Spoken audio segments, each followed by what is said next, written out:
If you like audiobooks or audio shows, check out a free trial of Audible. Just click the link in the description.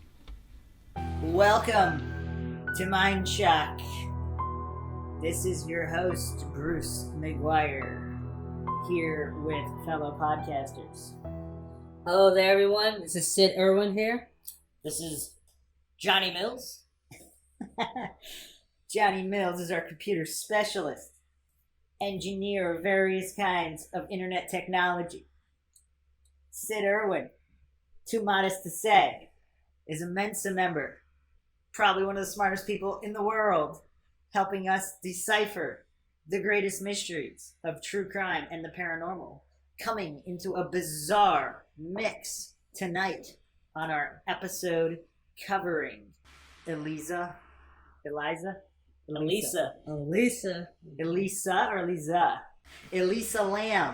This is our first episode in the ELISA Lam series. This has been called the most mysterious case of the 21st century, and after looking into it, I must concur. This case has more rabbit holes than Mormons, believe it or not. Oh my. There are paranormal elements, botched investigations, DWBs, Devil Worshipping Bastards, if you're not familiar with the acronym, coined by our very own Maxwell Powers, who's not here today. Or he's not here yet. Maybe he'll be here later. I don't know. He always knows what's up. Yeah, he likes to make a fashionable entrance. So, yeah, just a lot of paranormal undertones and strange occurrences in this case. So, quick rundown.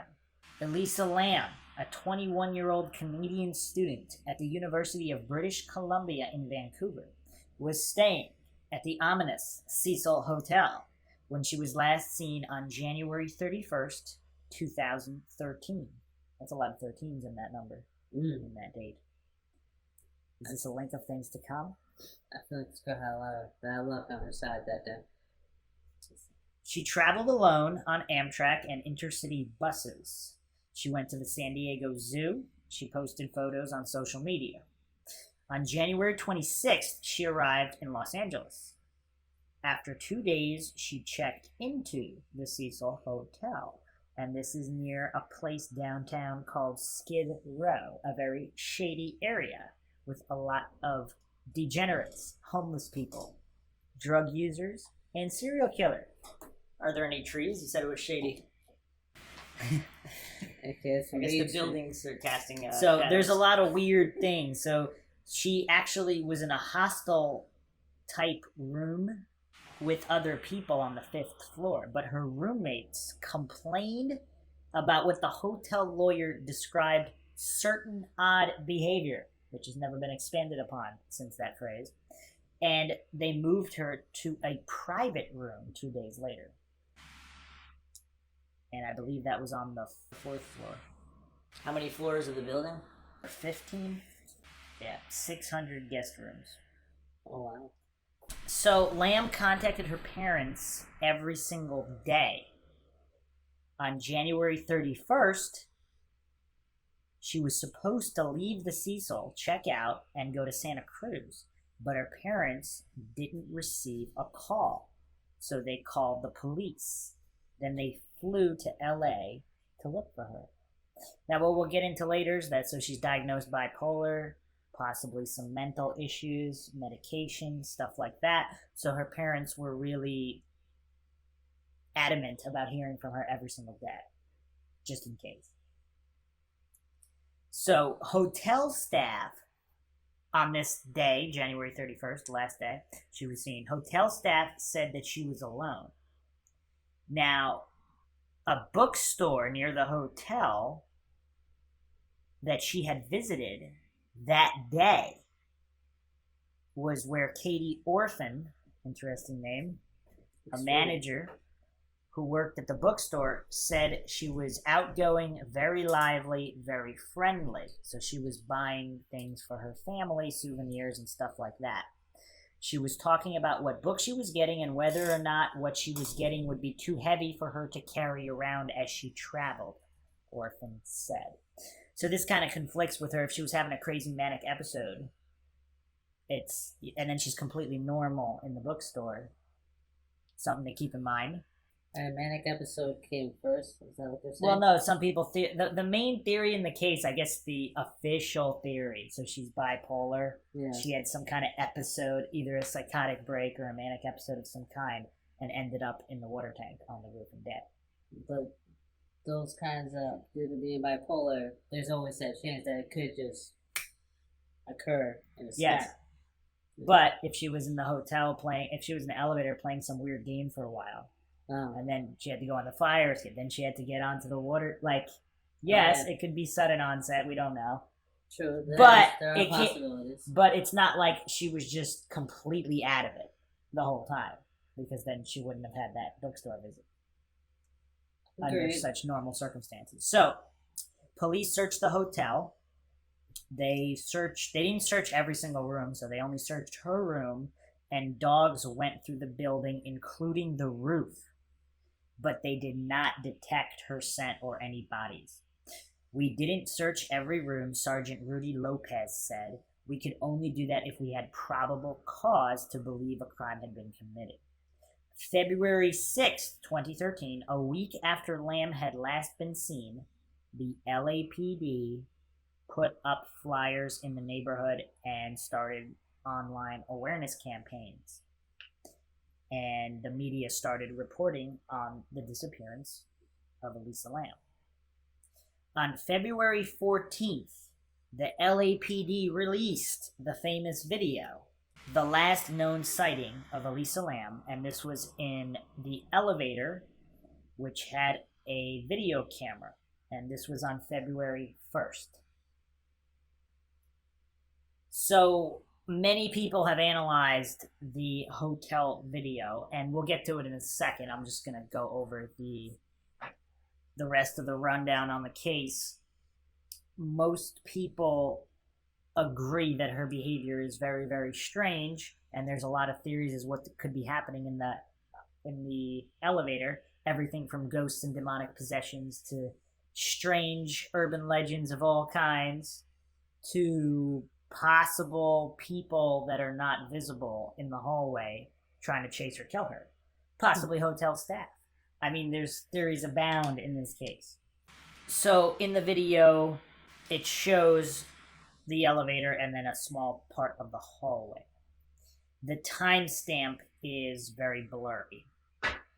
And of course, we'll get to this later too. The video is doctored. There's about a minute removed from it, and they're playing games with the speed of it. So it's slowed down to kind of try to account for the minute that's missing. And we don't know if it was the police that doctored the video or if it was the hotel staff. Or if it was someone else who doctored it and the hotel staff didn't know, and then the hotel staff delivered it to the police who made it public. So we don't know any of these things. So she's wearing a red hooded sweatshirt, a gray t-shirt, black shorts, and sandals. She also selects a bunch of floors on the buttons and stands in the corner. The doors don't close. She looks in both directions in the hallway, steps back as if someone is looking for her, and the doors remain open.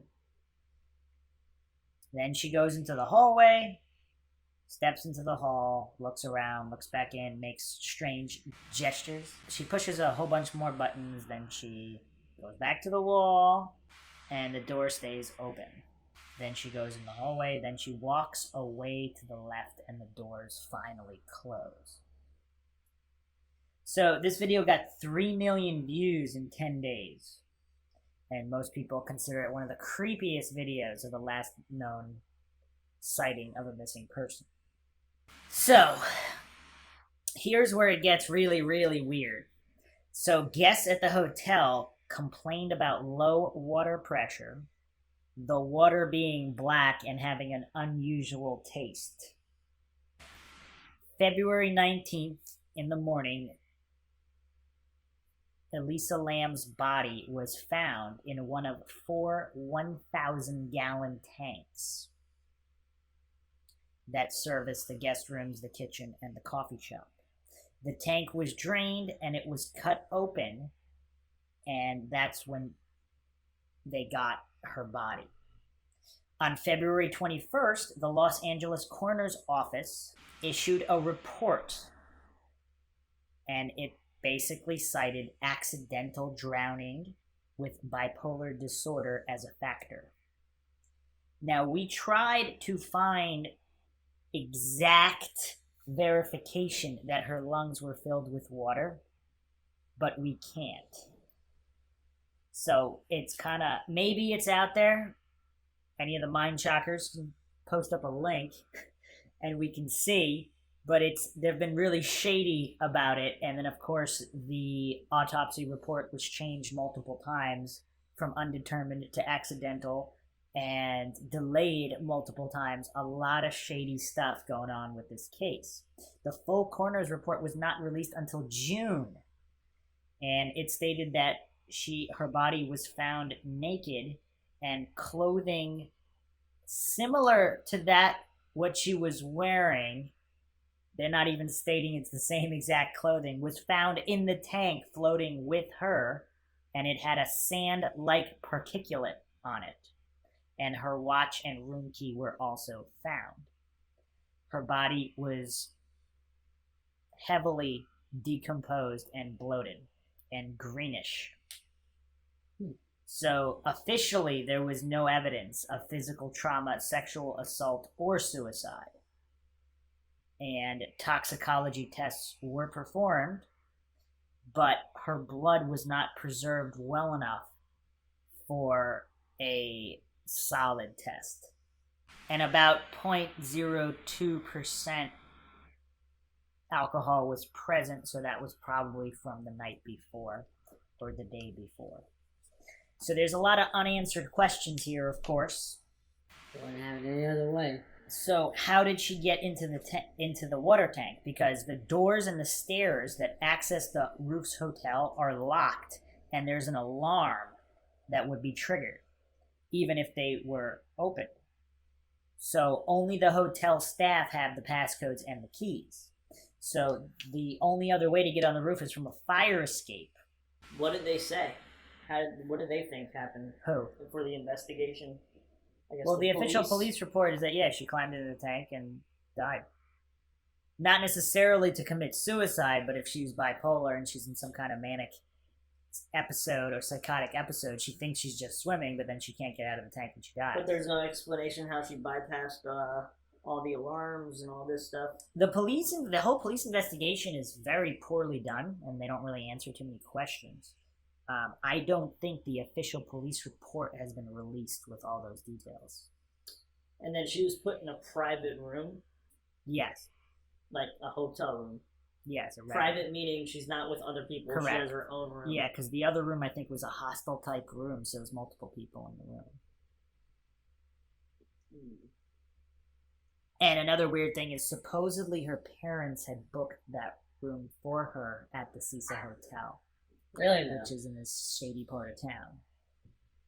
So, here's the thing. So the 4 water tanks are 4 by 8 feet, and they're on concrete blocks. So it's hard to access them. Like, the hotel workers have to use a ladder to get up and look at them. Like, bring a ladder. There isn't a ladder attached. Or is that... Because we saw the photos, it doesn't look like there's a ladder attached. Yeah, it's right? it's hard to tell. It looks like there's some kind of way to get there, but then if you're gonna lift a 30 to 70 pound lid while angled on a ladder, that's gonna be tough, especially for someone of the stature. Especially if it's rigged for alarms. So. Well, I don't think the lids are rigged with alarms. That was the doors. Accessing the roof. Yeah. She had no, like, boyfriend or anything like that? Several months before she did. She was never, like, engaged or anything? I don't think so.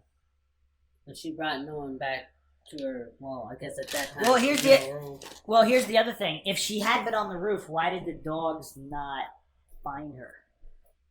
Catch an old scent at least. Yeah. Because if she was in the water, there's a potential chance that might have washed the scent away or masked it.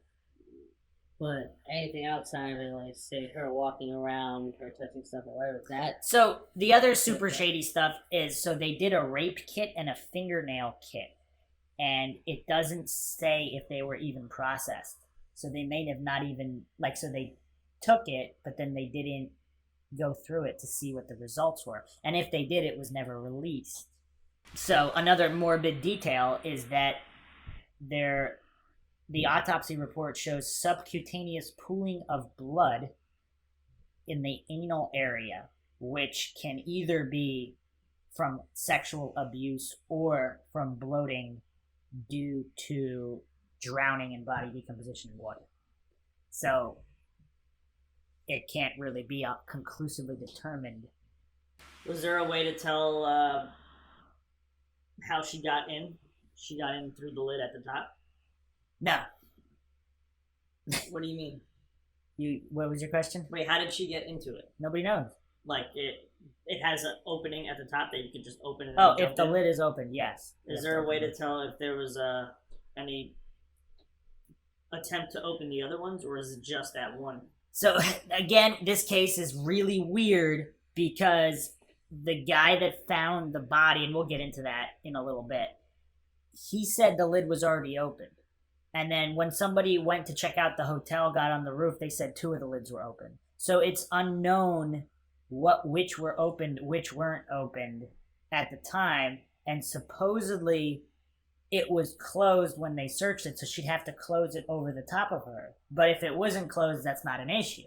So none of these details have been corroborated completely. So we don't really know.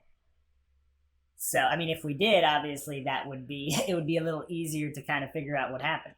And maybe that's not an accident. Maybe all of this confusion is intentional, so nobody would know. So, again, with the autopsy report, there's a lot of problems. So, originally it was an accident. Then it was changed to undetermined. And then it was changed back to an accident.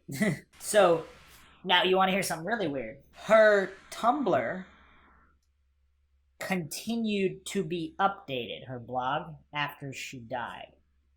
With what kind of information? I don't know, just regular posts. But her phone wasn't found with her body or in the hotel room. So people think it was either stolen around the time of her death or she had lost it. So we really don't know whether or not the phone was if someone stole her phone, they could have been updating it randomly, or she could have queued it up, which auto-publishing posts. But we don't know if she did that. And I think like if the police, post or something, yeah, right? if the police can get into her account, they could have figured that out, right? But we don't have that information. So the police, if they checked it, they would know whether it was auto-updated, or I guess if someone had stolen her phone, they could have made the updates if they had got into her info.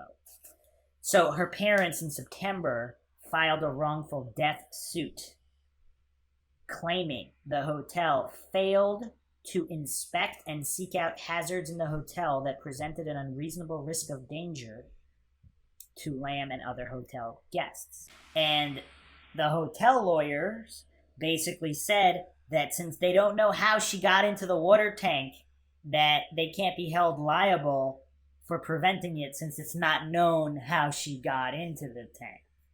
In 2015, the suit was dismissed. So, a lot of weird issues with everything.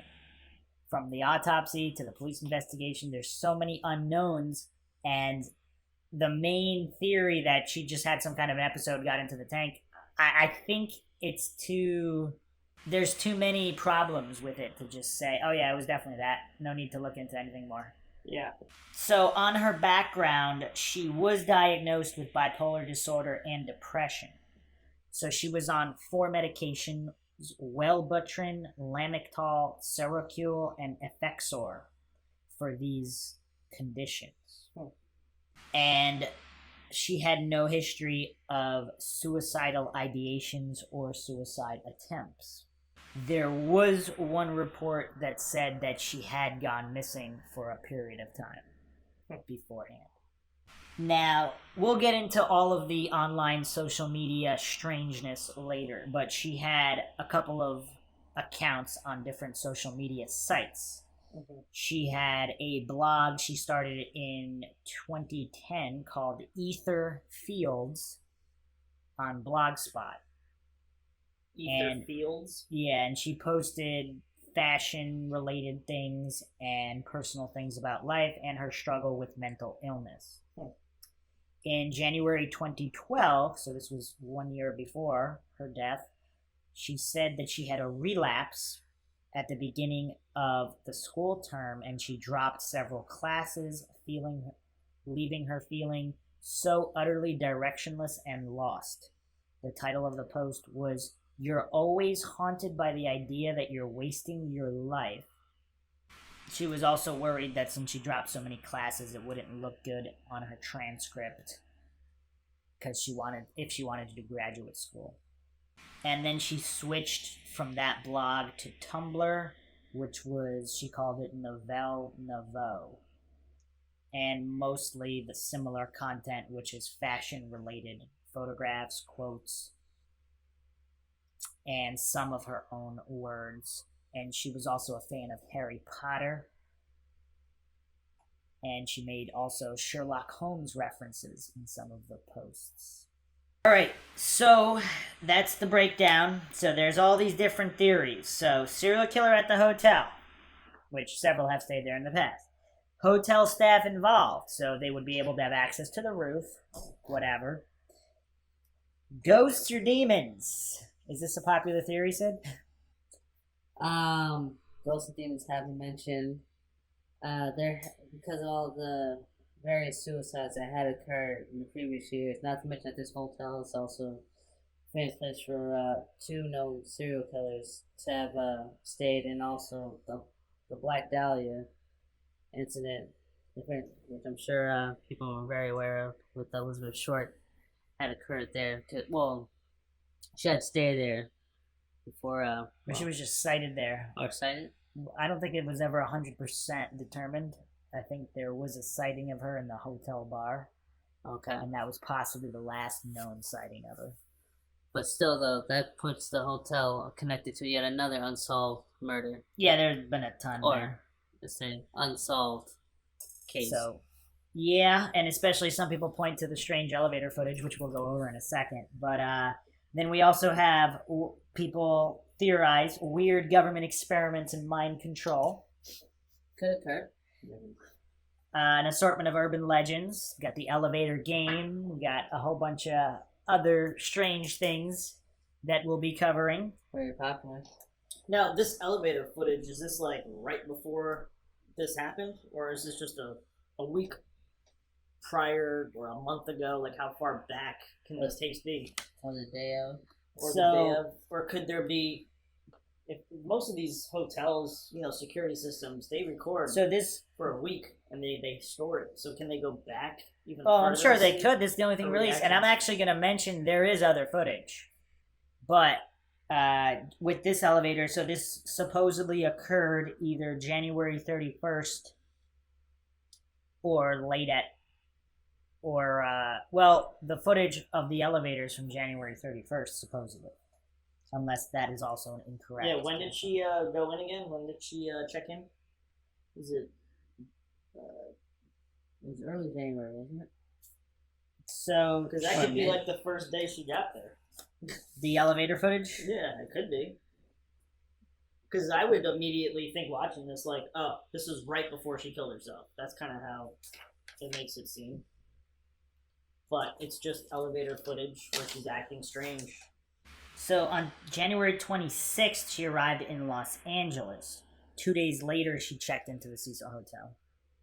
And there's no way to verify whether this was closer to her private room or, or the other room, hostel sort of room. So I think she was in her new. Oh, where that hallway is. Yeah, there's no way. So supposedly it's the 14th floor. That's what people say that have been there.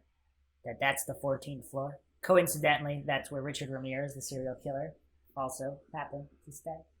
So, unless it's not really, the 14th floor, but is that really the 13th floor then? Yes. Okay. So there is no 13th floor in hotels. We'll go over that a little bit later as well. So the other theories, time travel. I actually kind of like this one. Just going over the case. This is one of my leading theories. Not that I think that this is what happened, but based on the available information, it's the most likely because there's so much insanity with this case we haven't even gotten to. Once again, not that I'm saying it was she's a time traveler, but it fits the puzzle pieces a little bit better because of how badly they fit the other theories. So the elevator was like a DeLorean. No. And the buttons on No. were like, okay. No, she was just Nothing a time like that? traveler that happened to be at that hotel. And some people think it's some kind of weird, crazy Illuminati thing. Tila Tequila actually posted about it and said she knows all about it. The other thing that's just absolutely bizarre and mind-bending is there was a tuberculosis outbreak in the Skid Row area this February of 2013. And the name of the test used to test for tuberculosis is called the LAM ELISA. Now, where on your list of what are the possibilities? Now, if there wasn't a tuberculosis outbreak in that area, okay, that's fine. But there was. So, and we'll be getting into that as well because there's a lot more to that story. So, let's go over the video and we can kind of see what we think about it. So you want to commentate over Yeah, it? she walks in and she's hitting all the buttons down the middle row. And then she's... Okay, so then she's standing in the corner. So we're looking at the same footage. One is sped up to actually match the seconds. Yeah, so on your screen, you'll see on the right the actual video that was released, which was slowed down to cover for the minute. On the left, it'll be the real time. Okay, so she's looking out as if maybe somebody's there. She creeps out. Or to check and see if Yeah, so she's looking if someone's in there. She hops out kind of quick. The thing is, on the doctored footage that's slowed down, it definitely looks more strange than the real footage. Yeah, it's like slow motion. Yeah, it just looks creepy and weird and more ghost activity, whatever. And now she's in sped up foot. She's off the elevator, barely visible. Yes, in the real time, she's not creeping as much. She's moving almost normal. She had her arms up a little bit. She's going back in. Her face actually looked like she was scared or afraid. Yeah, she looks more agitated now than before. And but now there's nobody there. She's hitting a whole bunch of buttons. Yeah, there's nobody directly in front of the hallway, but we can't see if there's people. Wait, do you think she has some kind of weird issue, right? Or all right, now here's the creepiest part is where she's making all these hand gestures. It looks like she's talking to someone and explaining like what is going on, right? Right. It looks like sign language almost on certain parts. Yes, it does. Because, I mean, you said she had manic, whatever, bipolar. What if the elevator wasn't working and she was just really upset and frustrated? And that's what I was curious thinking about, too. Because, I mean, these elevator doors are just sitting open. And she's looking for help instead of looking to see if someone's chasing her? I mean, maybe she's just freaking out. Like, why isn't it working? The doctored footage, which is slowed down, definitely looks weirder. Yeah. Now, and then the door just randomly closes. With her outside of it in the hallway still. Yeah. And there's no way to tell if it's actually... Then it opens again, and it looks like the elevator is working. So here's the other thing. Apparently at the bottom of that row on the panel, there's the hold door open button. So if she had hit that either by accident or on purpose, because I think she wears glasses, but I don't know if she doesn't look like she's not wearing the glasses in this video. So technically this is her pushing the button outside? I don't know. Like letting it close? I don't know. We don't see her at the end of the video, so she could have completely left the entire area, or she could still be right outside the elevator. Because elevators don't do that, unless somebody's sitting outside pushing the button, messing with it. Well, if you believe one of the hotel staff was involved in this, could possibly, if they knew how to control the elevator. You know what's really bizarre? If there's some serial killer who's also on the hotel staff and he's got the elevator rigged to do what he wants and not function properly. So she's like stuck on that floor or something? Or yeah, we don't know. Yeah. So I have come across elevators in the past that if they're malfunctioning, they do. You can press the buttons to go up or down wherever you want to go, but the door could just continuously open, and close, and not go anywhere for. No You worked at a reason. hotel, right? Yes. When I was young, I did work at a hotel. So what are your thoughts? The funny thing is, at the hotel I worked at, any malfunctions that may occur with the elevator, just either the elevator just be stuck between floors or the door is just held open. Actually, what I described, in a sense that's similar to what happened to ELISA Lam, that had happened when I was working at one of the hospitals. That the door just kept opening and closing but not going anywhere, despite pressing whatever buttons I pressed. And I wasn't pressing the door hold, or I was doing my best to press the door closed, hoping it would just close, but didn't. So, Did you suspect paranormal activity? I mean, paranormal activity. I mean, it's a possibility, especially considering all the bad juju and karma that might have developed over the years there. But I couldn't say for sure. I'm just throwing out a possibility. So a lot of these body language experts have said that she's playful in the video. Now, once again, they're watching the doctored slow down video, which is a big factor. Because that video just looks so much weirder. Like, I don't know what's going on in that one. The one that's regular speed, regular time, it looks a little bit less strange. Well, a lot less strange, actually. It's still a little bit strange because we don't know if there's a person there, or possibly two people if there's a person on either side of the hallway. Right. Kind of like, and if they know there's a video camera in the elevator, I mean, this could be really creepy. She could be in immediate danger, and if they know there's a video in the elevator, they're not going to follow her in the elevator. Very true. Like, look at the way she's hitting the buttons, too. It looks like she can't see them very well because she's not wearing her glasses. Of course. Unless she's wearing contacts, we don't know. But she gets really close to the buttons. But if she's When she darts in and out that first time, I don't know. She doesn't really seem playful to me. Like, she seems a bit concerned. Which I can understand. Yeah. She's not. She also doesn't seem like 100% panic mode either. To me, I feel like somebody's like she tried to scare somebody there by jumping forward, but nobody's there. Yeah. You scared her to just Pretty jump weird. in the hallway, maybe feeling like she might. Because if there, I mean, I keep going back to why is the footage doctored? Why is there a minute missing? So one of the theories is there's another guest possibly goes in the elevator. They don't want to reveal their identity, but the thing they always do is they just blur the person's face out. Exactly. They don't doctor the whole video That doesn't even and make change the speed and pretend it wasn't doctored. Yeah. And if it's just another guest, I imagine Elisa would have told her that the elevator isn't working after pressing all these buttons and nothing's happening. I think the most interesting moment is the second time she goes after the hand gestures.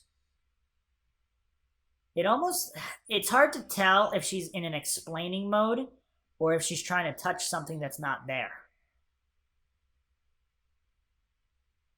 Does she maybe? Is there any way to know if there was a security camera in that hallway also? No, I don't. I mean, you could ask the hotel staff, I guess, but I mean, you would think it would have some. It looks like she was looking at something in the corner up top, and maybe she was doing some sort of, like I was saying before, kind of like a sign language to the camera, the security camera. Maybe she didn't know there was one. Someone in the analyzed. elevator. Yes, someone analyzed her the sign language. I'll get to that, but yeah. So I will give a detective's analysis on this, and we can see what we think about it. So a supposed detective, posted this online. I know the quickest dismissal is drug-induced behavior, but I disagree. I've watched the clip many times with various narratives, and I don't think she is drugged at all. This is the narrative I believe that happened. She's on the 15th floor, and something has happened to scare her prior to getting into the elevator. When the door opens, she immediately begins pushing all the center buttons on the elevator panel, starting from 14, 10, 7, 4M, B, door open as seen here to throw off anyone who is following. This is the actual elevator panel. Because she's not wearing her glasses, she can't see clearly and accidentally hits the door hold button. She hides in the corner and waits, but the door doesn't close. She starts to get frustrated when the door isn't closing and doesn't want to be caught cornered in an elevator that isn't going anywhere, so she waits in the hall. She comes back in the elevator and presses all the buttons again to try and activate the elevator. She's frustrated and wants the elevator to close, but not with her outside. The weird hand movements is her trying to activate or stimulate the infrared sensor that prevents the door from closing when someone is in the way. Is that what you saw? I don't know. I think her hand didn't really cross that threshold. And I also think people kind of just make that waving action when they try to do that, as opposed. She looked like she was trying to explain something, but she would be, I think, facing the elevator if she was doing that. Well, I don't know. So then he says she is clearly being asked by someone to step out of the elevator doors and move to the left side and against the wall. I think. Okay, so. That's pretty weird, right? Yeah. So there's also 2 elevators there. So there's an elevator to her left, and she's on the 15th floor. So so he's saying the walls of the hotel are green on the 14th floor. So I watched, and my initial reaction was that she was on some kind of dissociative drug due to the specific movements. Block steps, wide stances, weird hand movements. The first thing I said was, I think I know what she is on. Well, I was then told she ended up in a tank of water. It is common for people to take dissociatives to have out-of-body experiences. Being in water results in sensory deprivation. But after a few more watches and learning about this woman, I changed my mind altogether, and I will try to break down my thoughts here watching this video frame by frame.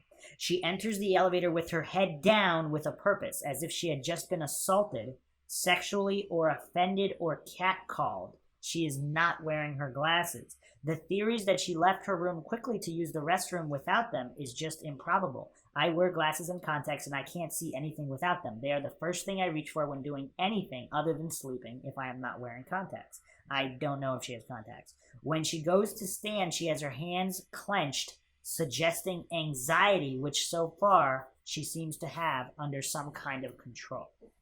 When she goes to press the button, she is very close, indicating she has horrible vision, like mine, and is pointing her finger a bit away from the buttons, which I think was done so she could squint and make out the buttons without hitting the wrong one, like door open or hold. She stands there a bit, then darts out, keeping a foot in the elevator, and does a look both ways very quickly, then quickly gets back inside, which indicates to me that she did not want to activate the motion sensors that will retract the doors if they were to try to close. When she returns, she still stands in the middle of the elevator. Remember, here her vision is so bad that she can't see the buttons until they are right in front of her. How far could she possibly see down that hall? My vision is so bad I can't even make out the E during an eye exam. I barely even see a color change to know a letter is there. She moves to the right with her hands clasped, then quickly to the corner by the buttons. Her head turns to the right, indicating she heard something, and that would be the safest place to be out of sight. People say she has a smile here. I disagree. I have been in a few shady situations in public and at home. When I am trying to hide or be quiet, I breathe out of my mouth to control my breath and avoid any accidental nose whistling or stuffiness. She creeps to the precipice, still safely inside the elevator, but her head goes left to right to hear or see, which indicates to me she determined the sound came from the left. Then there is the odd hop. If she heard someone or something, the hop could have been to make a noise to indicate to whoever that someone is on that floor to maybe scare them away. I considered momentarily it was shock at seeing someone, but if you jumped out of shock, your hands would come out of your pockets. It would not be a specific stance you jumped into. I believe that stance was chosen by her to make the loudest noise. She steps to the side again into that same stance as if she's going to make the noise with her feet again, but thinks twice. heard something still coming her way and moves to having her feet together, still as can be, for stealth purposes and listening. She backs into, then out of the elevator. She sees someone right here to the right, or knows they are too close to hide. She is seeming to just be waiting for the elevator, maybe to hide the fact that it is already open. She steps again to the left, barely in view of the camera. It is my understanding that there was another elevator to her left. Perhaps she pressed that button as well, just in case. For the first time, her hands drop and swing freely, I believe to mask her fear, because she's definitely within sight of someone now. Her hands go up as to indicate frustration with the elevators, to show a relaxed stretch to the person behind her head, like impatiently waiting. Perhaps some small talk is going on here. Who knows? We can't see. She can't see well either. She turns back to the camera with her eyes closed, as if she just realized the gravity of the situation. Her hands go for the doors to feel the opening, because she has her eyes closed and is realizing the situation is worse and her life is truly in danger.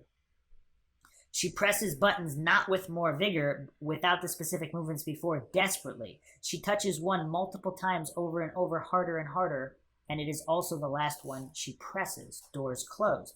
She moves out again, hands messing with hair strands out of view, but her skirt is moving, which indicates to me she is talking now, and soon she turns right, obviously speaking to someone. The first movement, she leans forward, her palm turns inward towards herself a minute, and then she motions to the elevator, moving her hand back and forth. I believe that here she is explaining the problem with the elevator and concerned something is tied up with the motion sensor, to seem like she feels calm and maybe convince the person she is not afraid so they won't hurt her. What fun is pursuing a victim who isn't afraid? She moves her right hand over and over in circles, like she is saying, then I tried this, then I tried that. Her hands go down, palm up, as if saying, do you know what's wrong? Can you help me? Asking someone for a favor or help is known in psychiatry to make the person immediately feel personal and friendly towards you.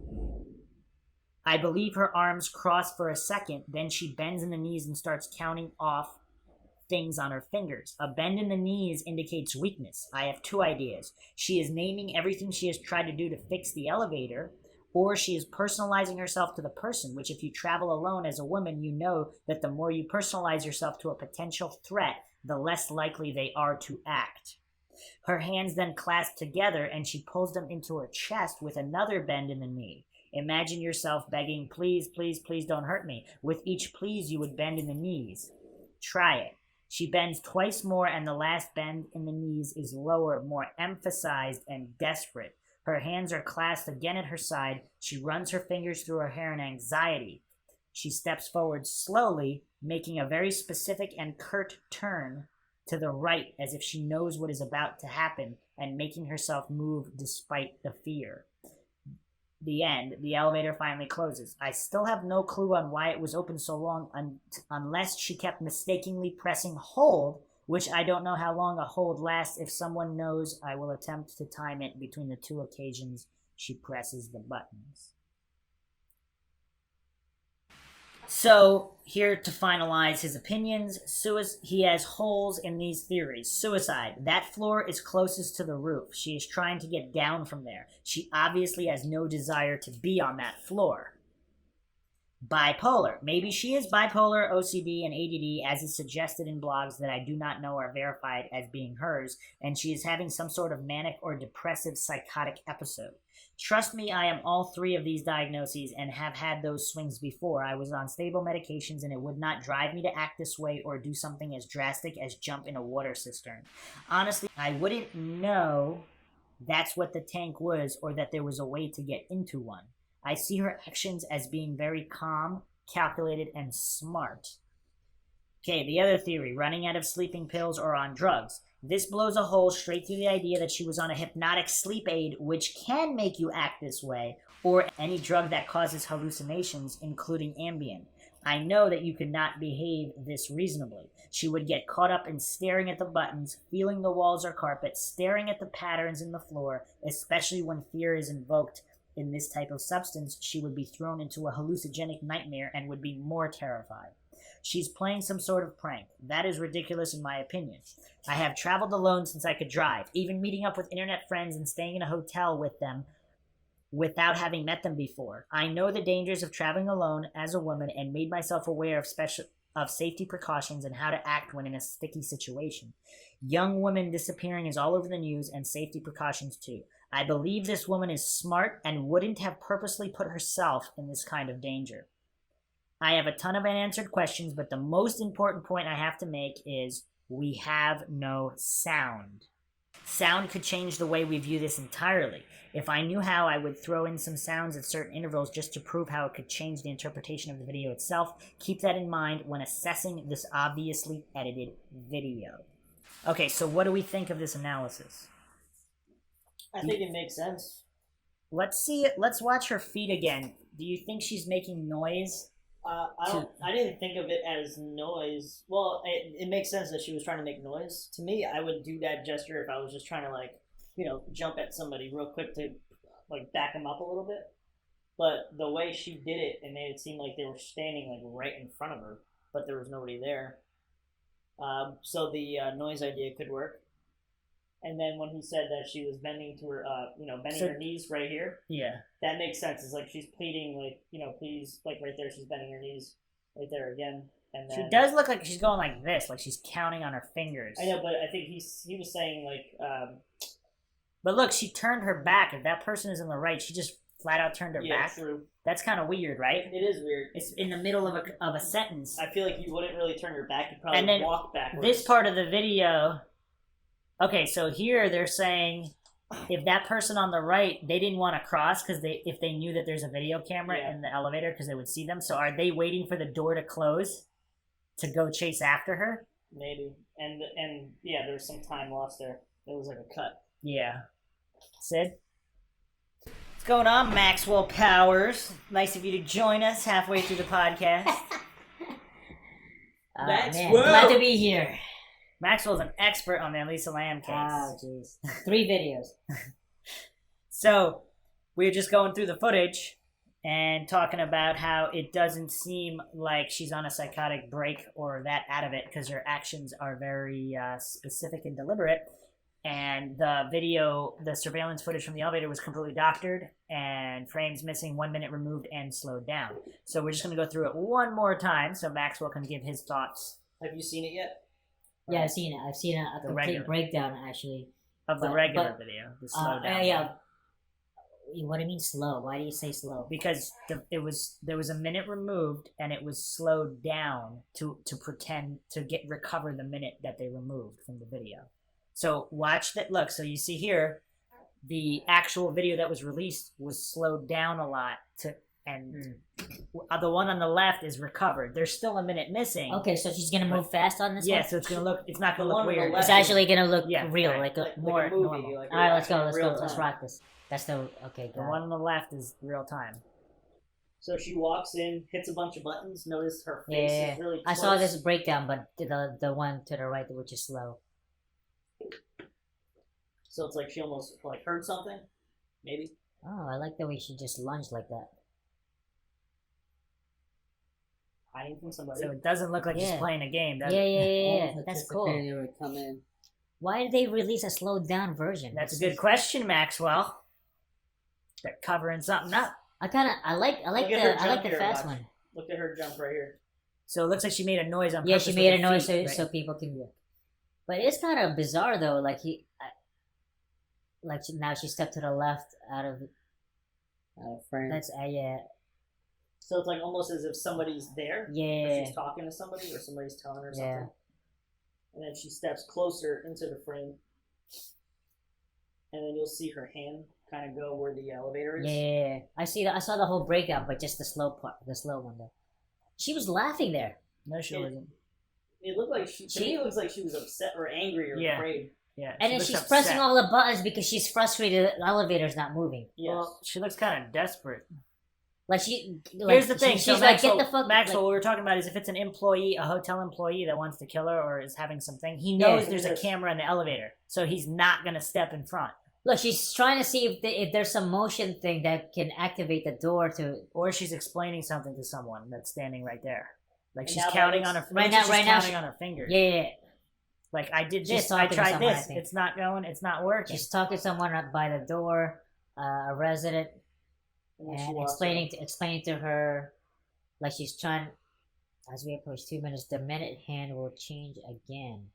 It's so there's Oh, There's a the cut. cut. Yeah, yeah, you'll yeah. notice it cuts right to where the elevator starts closing. The door closes. There's also weird. You see the weird shadows in the elevator. Some people are like, "That's ghosts." Somehow we've lost how many? Oh, 54 seconds. Okay. I see what you're talking But it's about. really hard to But read. So It's someone the walked lighting. in there. And now the elevator door opens. Or just walk back by. and We forth. don't know. Video finishes normally, showing the elevator working. Okay. All right. That's it. So does that really look like someone who's having a psychotic break, or is it someone making deliberate action? More deliberate action, I have to say. Yeah. But It's that like- is kind of weird though. Like when she pressed the button, she went around with her arm elongated. Did you see that one? I mean, it was broken down by this dude on video, but with the slow Yeah. motion video. But I don't understand that action though. How do you explain this right hook pointing the I don't know. finger There's a to the ghost button? standing next to her, and she wants to go around the ghost. No, ghost. Yeah, but that would be like club the ghost if there was a Maybe it's a passive aggressive. Okay, clubbing of a let's ghost. see what's the analysis here. Well, this is our analysis of this. That was just the See, video. look.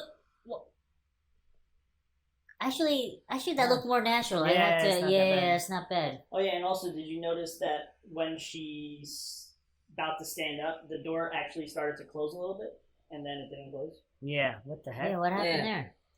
there? Ghost entered. Maxwell, you believe the Or ghost theory? someone's manipulating the elevator. That's the other theory, is that if it was someone who worked in the hotel, they know there's a camera there, so they're not Yeah. going to step in, and they sabotage the elevator on purpose. So, Maxwell, what's your stance on the case? You think she went up to the roof by herself and put I herself don't in really the know. I vortex? mean, like you had we talked about this earlier in the week, but like I concluded that it was just a bipolar thing. But you had some 7 points, I think, that you made me doubt the bipolar theory. Yeah. Something weird's going on. So wait, have you talked about that yet, or no? Yeah, we talked about everything. We're Okay. going to do the toxic... Well, okay, what you missed, the autopsy report, they kept changing it between undetermined and accidental death. And we can't even find 100% corroboration that her lungs had water in them. And then we also that's interesting. we also don't know for sure if the lid was on the tank or not when the body was found. So there's a Oh, lot so- of weirdness, and the LAPD. So it's won't comment. possible that she died before the It's possible. pool. Well, also Thrown her in there, clothes. possibly. Her clothes were in the tank with yeah, her, yeah, naked. So she was naked inside it. and then right? she put her clothes back in with her. Wait, I thought she came out naked. No, she was in.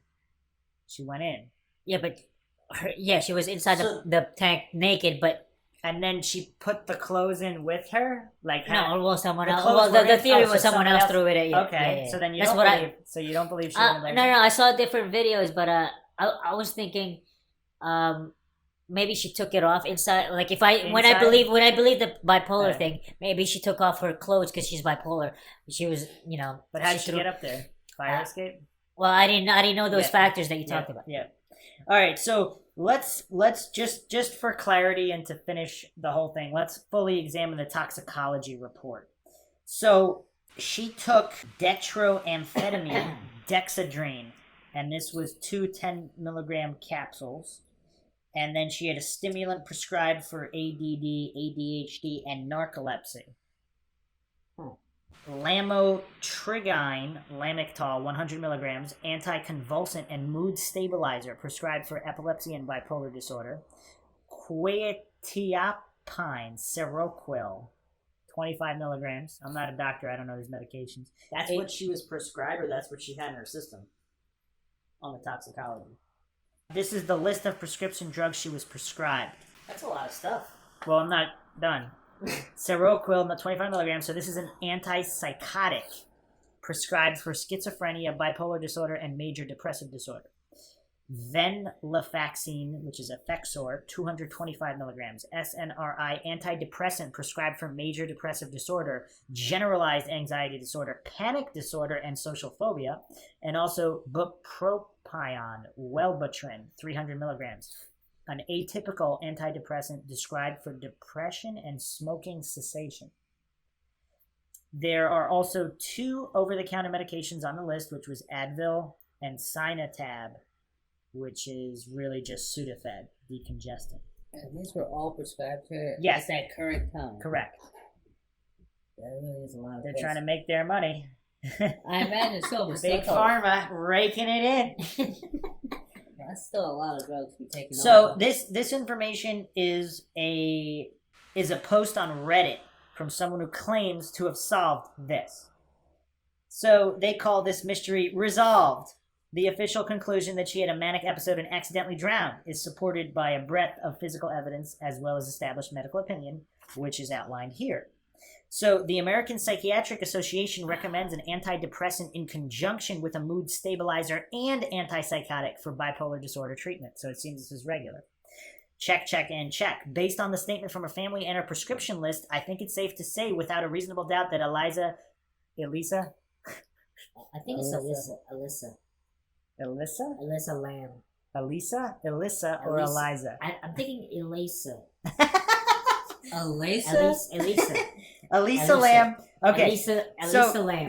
Elisa suffered from bipolar disorder, which entails cycling of manic and depressive moods. Severe mania can include psychotic features such as hallucinations, delusions, paranoia, catatonia, and lack of insight. The first primary observable suggestion that Elisa was suffering from a manic episode is the psychomotor agitation she displays in the video, especially with her hands.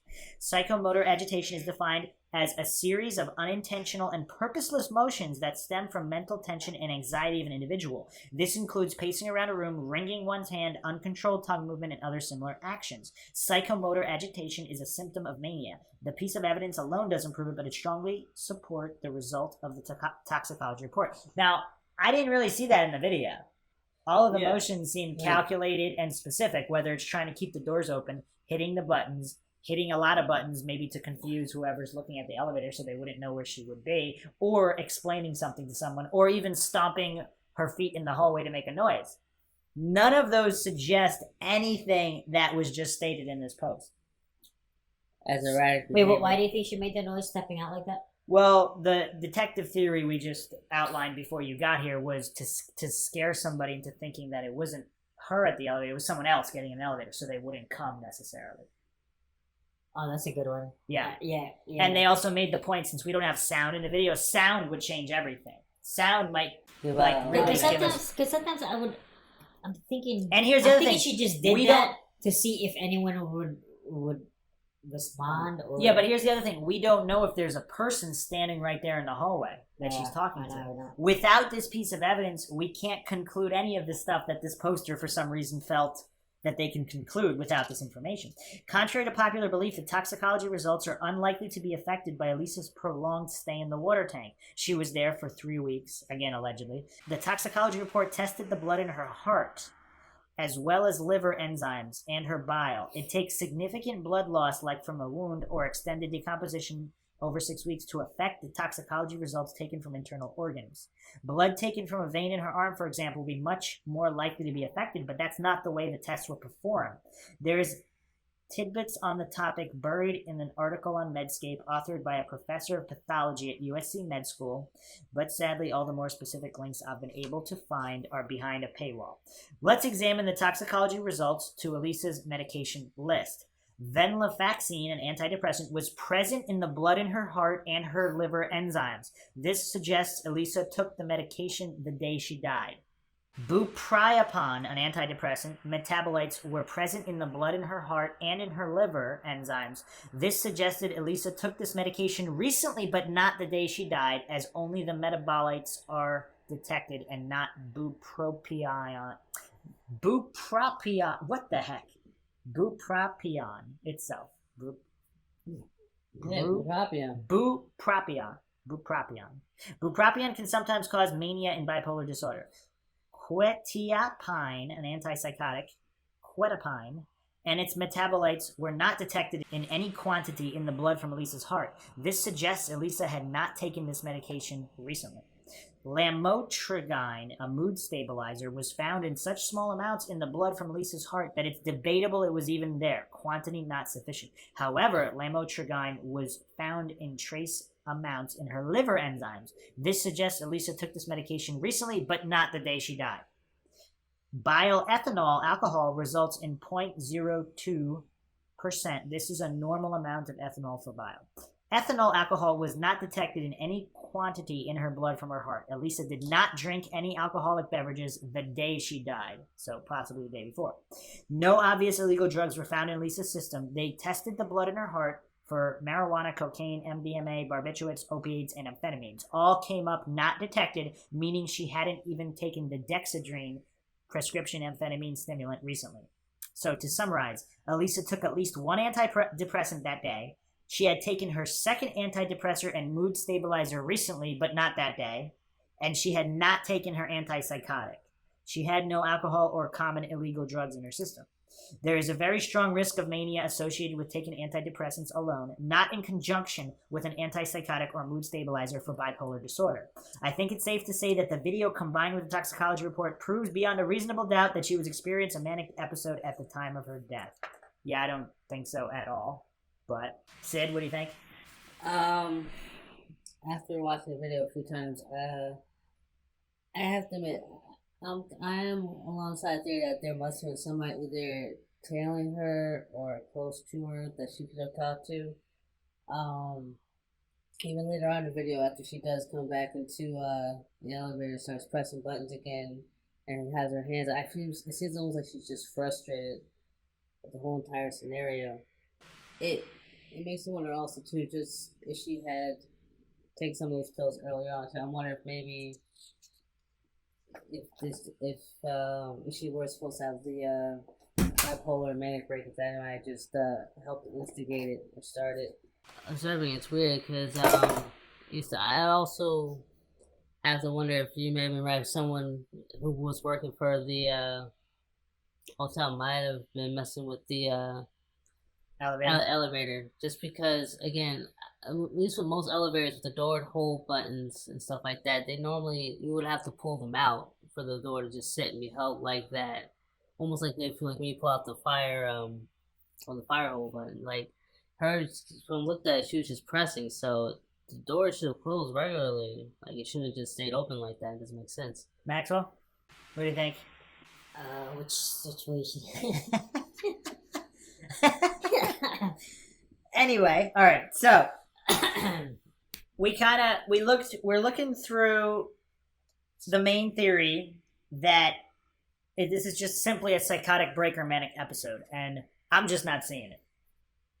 Now, obviously, she could still be mentally ill and having a lot of problems, but without the sound and without knowing if there's someone in the hall, I don't think it's possible to conclude anything from this video. But most people are watching the slowed down video. In the regular speed video, it definitely looks more normal. Now, also keep in mind, Maxwell, I don't know if you know this. Is this a slowed down one right now? Maxwell, I don't know if you know this. Right by the hotel, there's a bookstore, and the manager said that Elisa. I like that one. Elisa. Elisa? Yeah, I like that one. Elisa Lam, she was behaving completely normal, and she was happy and completely normal. Yeah, so. I'm just saying. Okay. Just prior to this? We don't have the exact times, but around the same time on that day. Okay. There were no other witnesses that might have seen her doing that. Shady stuff. There might have been some other person at the hotel. And time frame on when that could have been? What time that? No, they don't have it. Is there still the original of the full length video of well, this? so the police, so we don't know who doctored it. So we don't know if the police released the edited video and they doctored it. We don't know if the hotel staff doctored it, or as I said in the beginning, if there is like a janitor or serial killer working there that doctored it and then gave it to the hotel staff, so the hotel staff thought it was the complete video and gave it to the police or the manager. So we don't know any of those things. So that's a problem. So anyway, there's just way too much strangeness to dismiss everything and say, oh, this was just a suicide, a psychotic break, or whatever. There's just way too much weirdness to just flat out say that and dismiss everything. So here's the thing. Is the hotel staff in on it? Is it a maintenance man? There's two other problems that we didn't go over. On the day of the elevator video, there was a flood. So a guest, Bernard Diaz, 89 years old, he lived at the Cecil for 32 years. He's a permanent resident. He told the LA Times he heard a tremendous racket on the floor above his the night that Lam disappeared. He said that the floor also was flooded that night. Now, this information nobody wants to talk about for some reason. Wait, you said his floor in his room? So he was living on the 3rd floor. At that time, Elisa, Elisa, I like that one. Elisa, I like Elisa. that. We'll Elisa's room was right above him on the 4th floor. So he heard a racket and a loud thump like someone falling to the floor. So he didn't report this to the police until several weeks later. So this is kind of an important detail, isn't it? So it could have been someone else getting murdered, I guess. But it's still kind of weird. But she was above his floor? Yes. She was right above He's on the 3rd. She was on the 4th. And obviously the police did not completely search the entire hotel. I think what Johnny's trying to say is her room directly above his. Oh, I don't think we know that. Or at least within a close general vicinity. So we don't know that. Possibly not.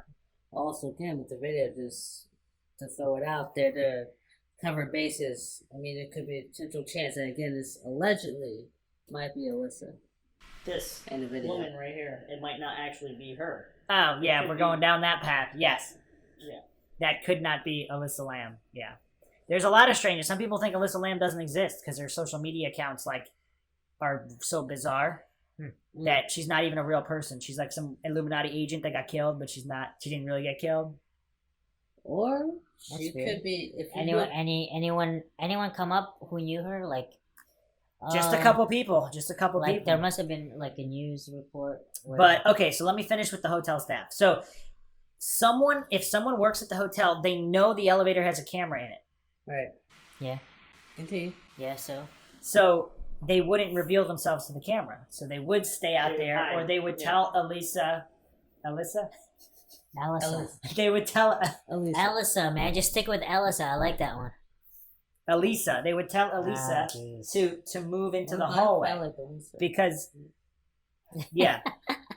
So if there were two people, one on each side of the elevator, that could be weird. Maybe now, can we tell if there's an alarm in that elevator? A way to sound the alarm? Did you see a button for the alarm? It would be near the buttons where you choose the floors. Yeah. There was different buttons at the Normally top. be at the bottom of that. Or if her eyesight is that bad and she didn't have her eyeglasses or contacts, maybe she didn't see it. But So what was the end of that video? She left the elevator and that's she's it, back, right? Yeah. Yep. And then, but there was a 54-second cutout. How long? Let me ask you this: how long does it take from that floor to the top, or to her floor? Because that could be the So first if she's on the 54 4th, that was on the 14th or 15th, and then the roof is right above that. So did anyone ever compute like 54 seconds? How long does it take to get from that floor know. to? That's a good one, don't you What? think? If it takes that floor to her floor, the lobby to her room, wherever that is. If it's 54 seconds, she went to her room. Oh. If it's more, do you know what I It mean? looks like it was snippets cut out from the, like if somebody walked by, they didn't want that person known. That's what it looks like. But anyway, so there's a bunch of questions. So here so this is the biggest bombshell, I think, okay, so this is the biggest bombshell. This is not a rumor. This is directly from CBC News, the Canadian news outlet. Okay. The facts are as follows. Lam made internet reservations to check into a shared room for 3 nights on January 28th, 2013. She was first assigned 506B, but the hotel's manager said Lam's roommates complained about her odd behavior. She was then moved to a private room. According to the coroner's report, Lam had a history of bipolar disorder. Medication was found among her belongings, but tests were inconclusive as to the presence of the medication in her bloodstream. Her parents reported her missing when she failed to contact them on January 31st. Tennell set up a command post at the hotel when police intensified the hunt days later. He testified that every nook and cranny of that building where we thought there was a room locked or unlocked, it was open and it was to be searched. The detective said Lamb's appearance in the elevator video wasn't the only time she was seen on hotel surveillance tape. Sid, you listening to this? Yes, I am. We did see her come in with two gentlemen. They had a box and gave it to her, he said. She went up to the elevator. We never saw them again on video. How far apart is that from the elevator video? They don't say, but I believe this is the same day. So the search included the roof, but came up empty. Lamb's belongings had been moved to the basement, a backpack, laptop, and things of value that led police to believe she had planned on returning, and then nothing. Wait. So there was stuff found in the basement she was found dead? I don't know. I find that odd to leave something in the basement. No, I just think to come back to it it's later. saying the police moved her belongings to the basement, right? Or no? Wouldn't it be I don't know. Wouldn't it be the staff in case of the staff moved it because it was. I think they're kind of say she left her stuff in her room. Now the stuff was moved to the basement, but Lam didn't take it with her. Because her I body think that's what they're getting at. wasn't discovered until weeks after its experience, right? What? Her body was discovered weeks later, right? Yes. After experience. So most hotels have a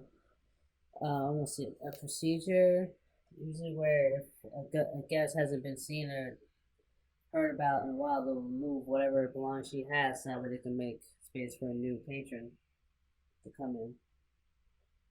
So this is his conclusion. It was my opinion that she climbed in on her own. My partner and I tried to figure out how somebody could have put her in there, and it's difficult for someone to have been able to do that and not leave prints, not leave DNA or anything like that. She climbed in on her own. That's what he thinks.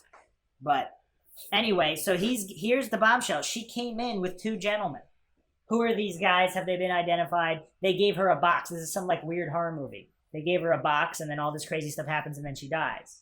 Nobody's talking about these two guys giving her a box. If these two guys were the last people to see her, they should be the number one suspects, right? Yeah. So what happened? Nothing. Nobody ever talks about it. Media blackout. That's crazy.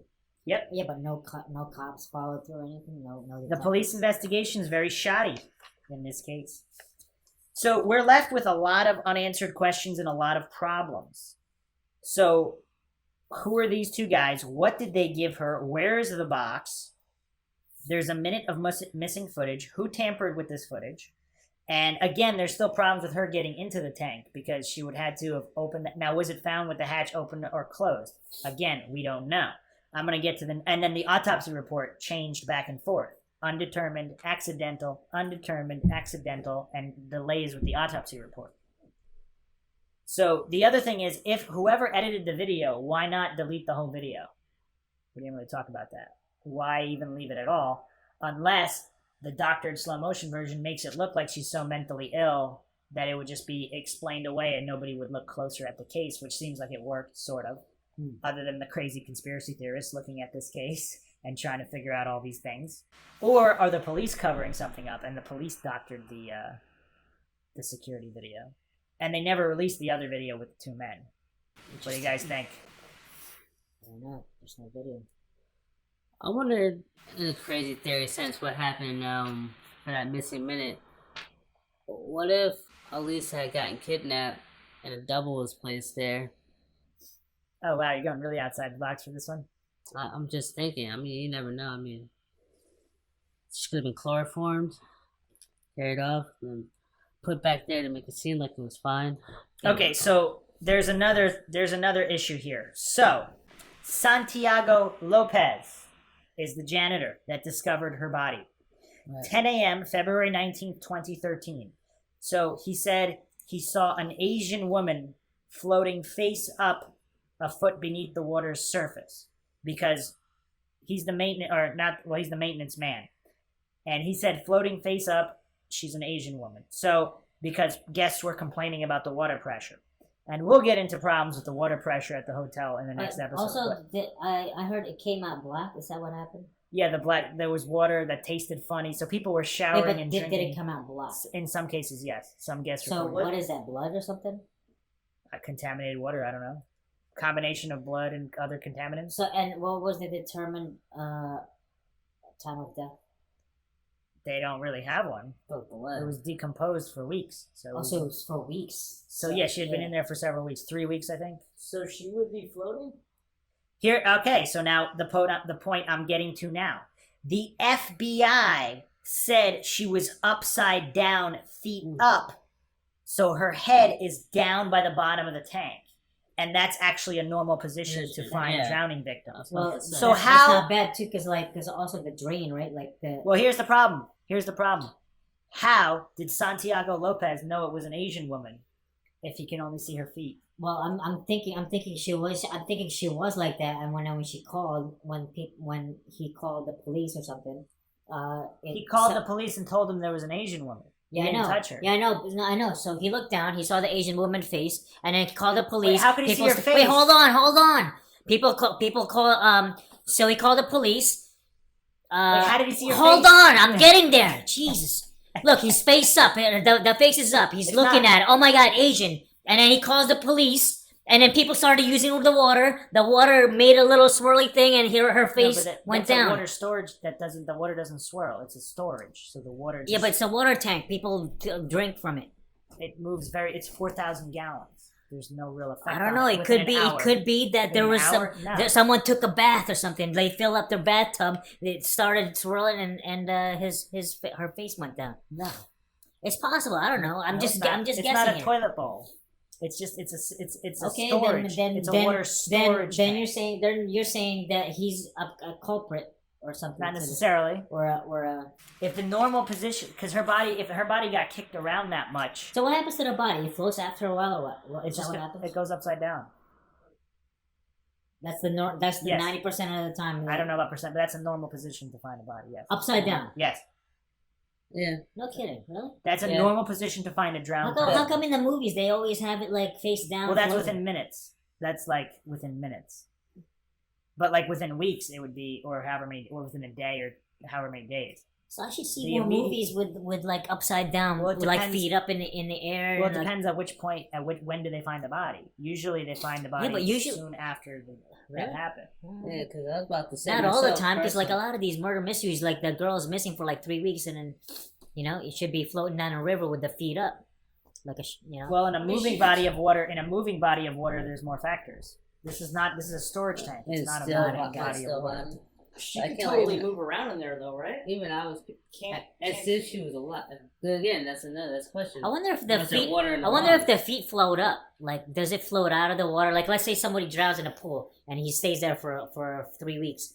Like, would the feet float Wait. out of the water? He said it was They- just at the top of the tank. I don't know if he said it was sticking out. In the autopsy report, there was no bruising or anything on her body, correct? At first, they said they did not release that information. Eventually, on the official delayed report, it says no. Yes, so that we can't trust it anyway because there's Yeah. too many problems to report. But correct, there is no bruising on the Because body. if there was no bruising on her body, that would more likely explain at least potential chance that she was dead beforehand. By whatever means, who knows? But if she was Well, if it was alive to if drown, it was she a- would have probably banged. If or- it was a crazy mind control experiment and they told her to go into the tank, then they wouldn't need to physically touch her. To do They that. did a mind experiment and a Well, hotel on still top of the though, building in a self-preservation water after a tank. certain point. she Hey, would that's a take good that. possibility. I like that. I would just think though, at a We certain gotta, point, we gotta throw it out there. So, I agree. But one more self-preservation should kick in. one more oddity that I'm gonna go over is the dogs did search the roof, so there was a canine search. Cool. On Did the it go? roof. Did it go up the Didn't pool? find her. Didn't find her. Did the dog try to bark up the No, tank? no, they didn't find her. So Wait a second. Oh wait, she was reported missing for a while, yes, and she the was dogs missing went for up there weeks, and yes. they didn't smell. So So February. it's possible you're telling me that when she went missing, she wasn't there yet until later on. Correct. That's very And the interesting. maintenance When wait, man- when was the K9 called upon to search? So the days following February 6th, so it was either the 6th or within several days after the 6th. On So the 19th, 7th, 6, 8th, 7, 8, 9, 9, whatever it and was. then February 19th was the when the body was found, yes. there's a gap there. So the Cecil Hotel is 15 stories. And then there's a 2-story maintenance loft. An LAPD spokesperson is quoted saying, in his understanding, the hatch on top of the water tank was closed at the time the rooftop was searched. So the disagreement on whether she got in there herself or not, she would have had to close the lid after herself, which would probably be impossible if you're in the water. And then the story goes that the maintenance man, Santiago Lopez, said that it was open when he found it. Huh. So there's conflicting reports on whether it was open or closed. And who reported that one? What? That it was open? The maintenance. maintenance No, but who reported that he said that? I don't know. Ah. News reports, different news reports. Okay, so Interviews. I'm just curious because sometimes, like, I have to know Also, where- it did not rain between February 1st and February 5th. When did the What does complaint that mean? start? Oh, that's a good question. When did what start? The complaints about the water. Oh shit! Oh, Johnny? it must have been 18th, right? Because they found it that same day, right? Yeah, so... Yeah. 18th or 19th. It would be within the days prior, so she might have not been there the whole time. But I'm going to get into this. So the canines did a search, and I'm going to read an article from Forensic Mag. Cadaver dogs locate underwater corpses.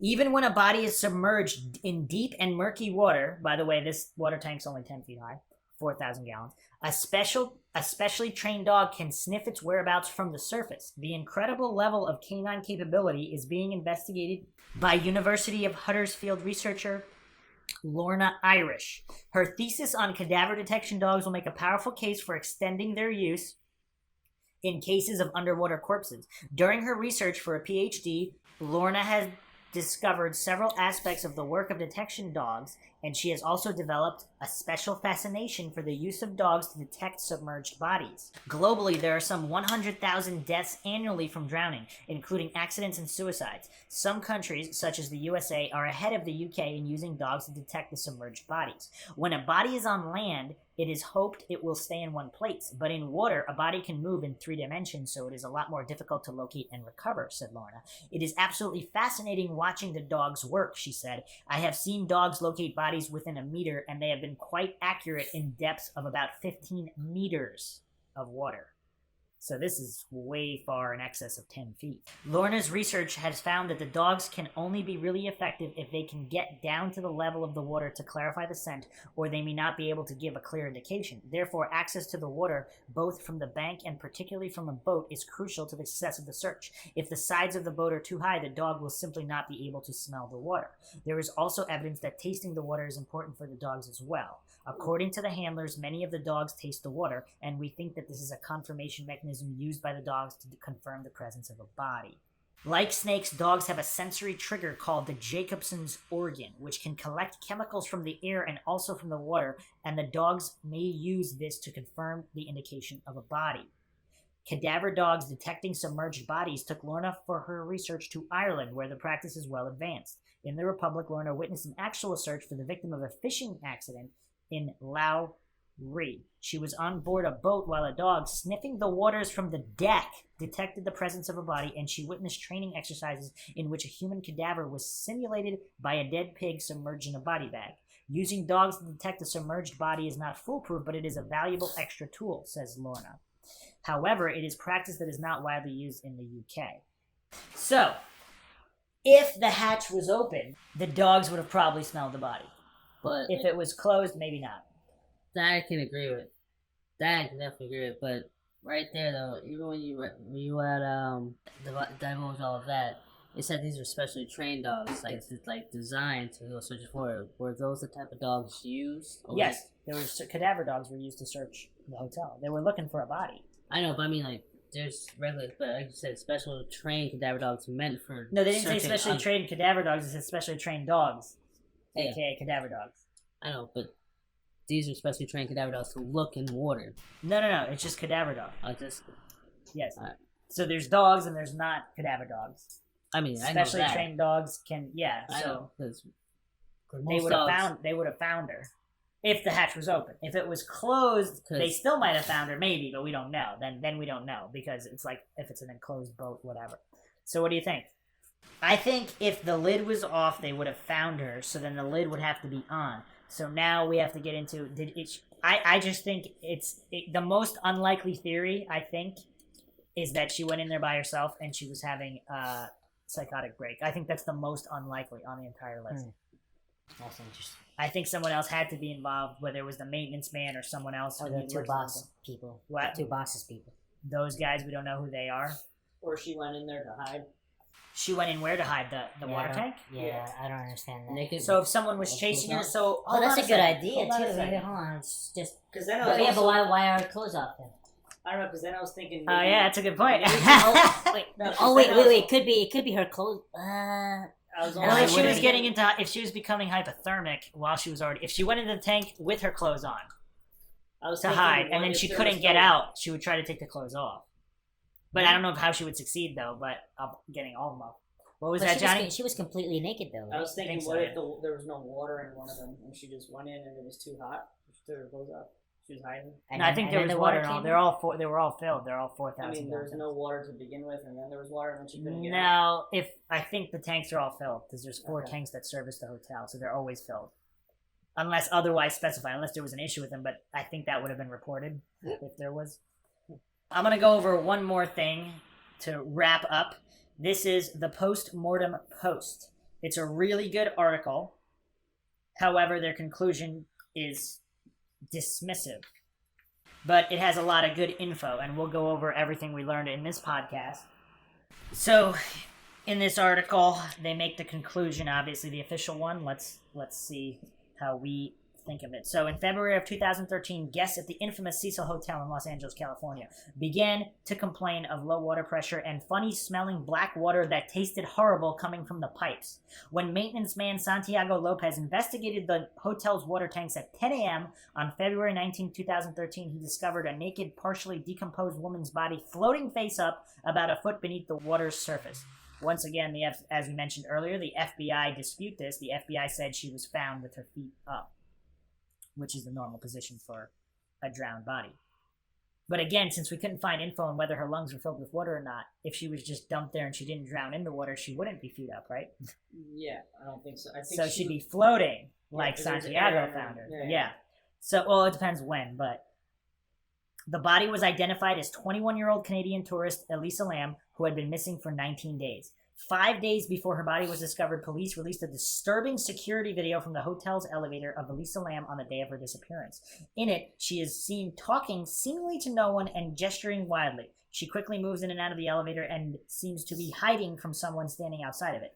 The elevator itself appeared to be malfunctioning as Elisa continued pressing buttons on the panel, presumably in a failed attempt to force the doors to close. The video went viral, and many who have watched it described it as unsettling. Several theories have popped up, some far more fantastical than others, in an attempt to explain her odd behavior. One interesting theory suggests she is playing the paranormal elevator game, which originated in Korea. In this game, a person attempts to travel to another dimension by way of an elevator.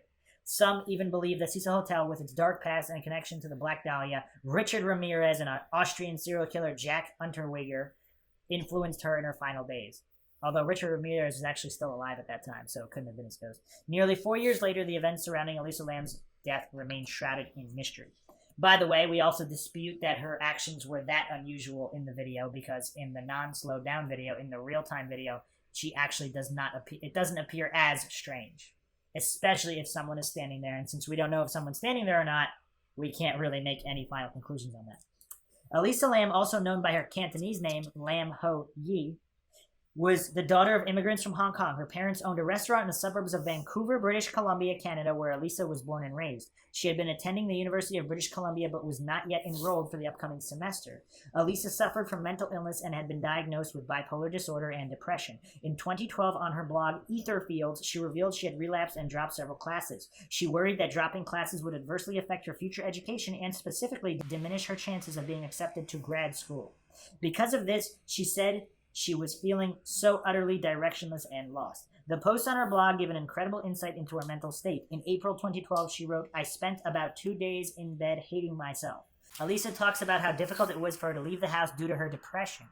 She chastises herself for being lazy and having poor sleeping, eating, exercise, and hygiene habits, saying she is very disappointed in herself. She also appeared to have difficulty maintaining relationships, but praised the internet for providing her with an outlet to express herself. By the way, quick side thought, if she did... I don't know if the people she shared the original room with were even properly investigated. Like, they should be investigated as well as the 2 men who gave her the box. There's so many unknowns. And was she meeting people there? Did she know people online that she was meeting at that hotel? Because why would she stay at that hotel? And then supposedly her parents were the one who booked the hotel, but we don't know for sure. She may have. We don't know for sure.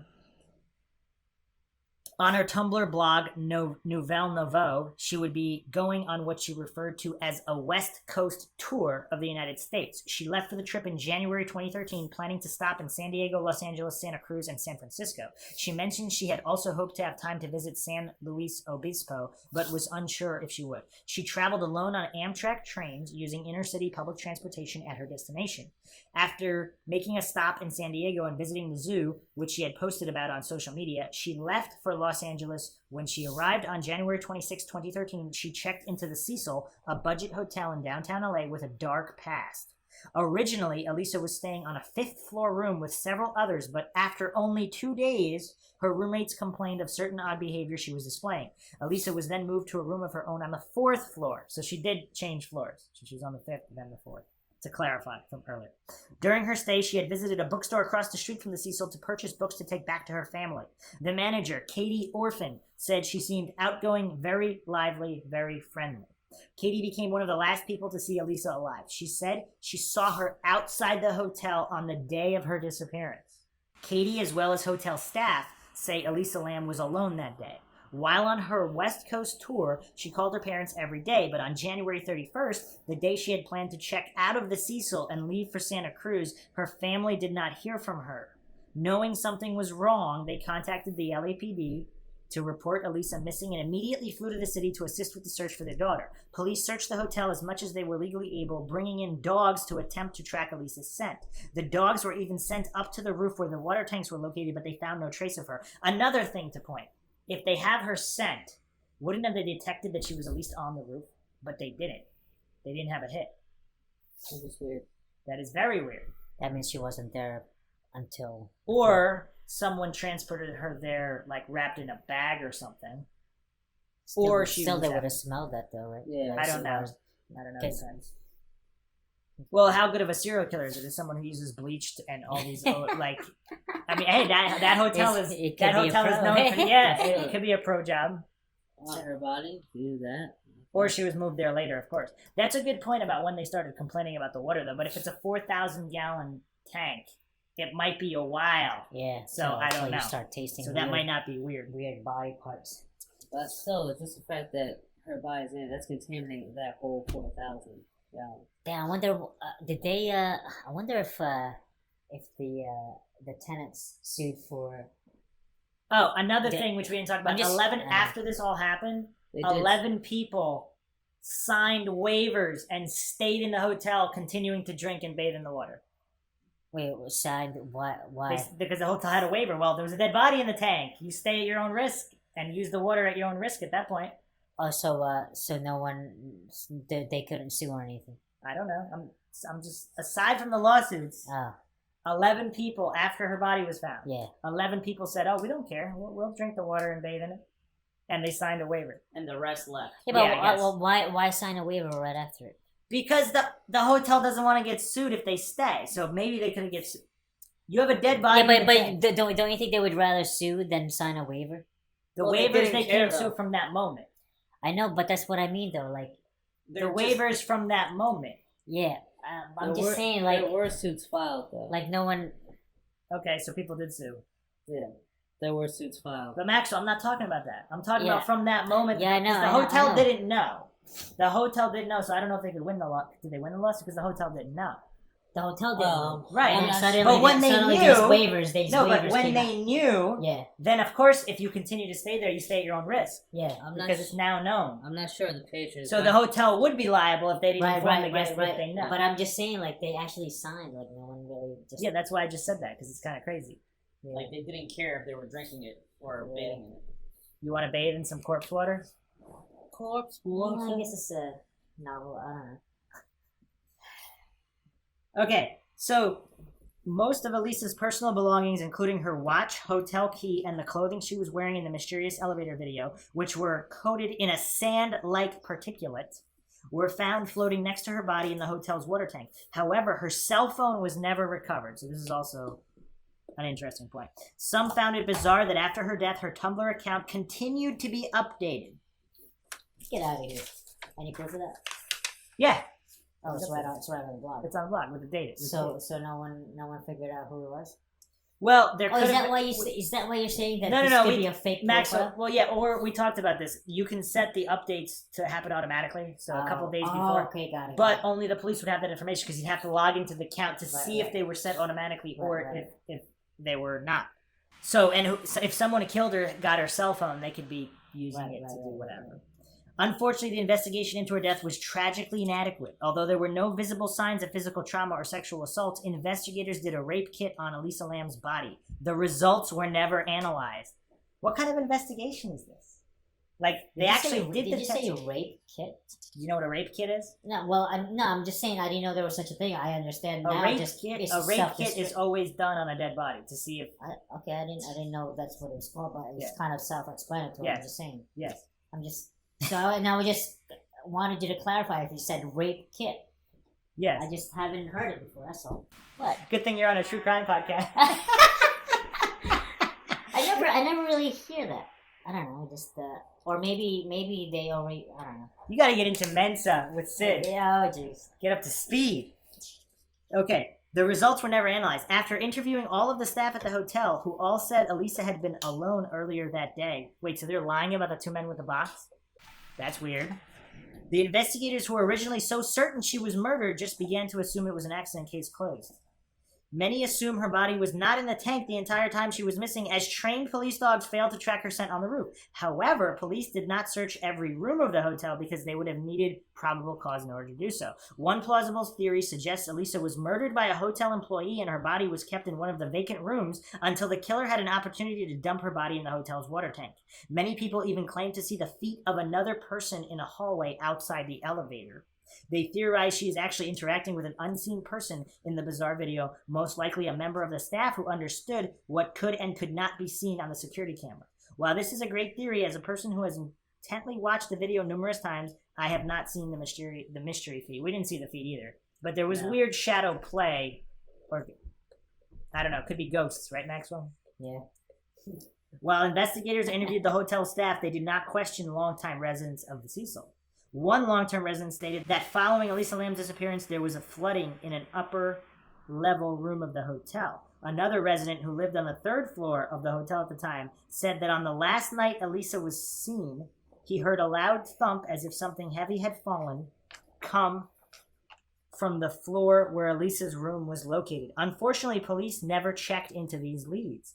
Despite the shoddy investigation, it is entirely possible, even probable, that Elisa Lam's death was an accidental drowning, with her bipolar disorder as a significant factor, as her autopsy states. Once again, very weird autopsy, changed multiple times. Many believed it would have been impossible for her to access the water tanks on her own, but recently that belief has been disproven. I don't know how. Hotel staff assured investigators to get to the roof where the water tanks are located, one must pass through multiple doors which are locked. Only hotel staff have the keys and panel codes needed to access the roof. These doors are rigged with an alarm system, and any attempt to open them by force would have triggered it. However, a tourist from China stayed at the Cecil Hotel in an attempt to learn more about Elisa Lam's death. He was able to access the roof with no trouble. No locked doors, no alarms So triggered, how do you get up there? and no security guards trying to stop him. It doesn't say, which is kind of funny for the author of this article to say, "Oh, yeah, it's proven you can get access to it." Yeah, that's they're all- kind of stupid. Like, it you is gotta be super more stupid. specific. What the fuck is Well, that? there's fire escapes, so she could have possibly gone up a fire escape. Yeah, but at least explain it. Like, if you're gonna claim shit, like, Other rumors have stated there is no way to access the top of the tanks without a ladder, but there is. The lids are incredibly heavy. Their thin hinge sheet metal would have been impossible for her to replace once inside the tank. The lid was found to be open when her body was discovered, so if that's true, again, the dogs would have probably found it. Some wonder, even if she had managed to make her way into the tank, how could she drown in a tank containing only 3 feet, less than 1 meter of water?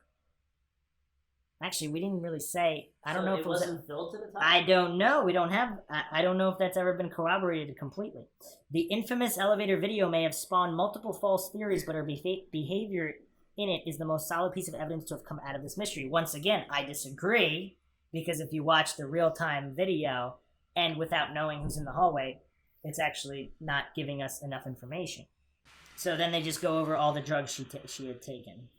And again, they're claiming psychomotor agitation, which, again, if there's a person she's talking to, then that's not it. She's behaving normally.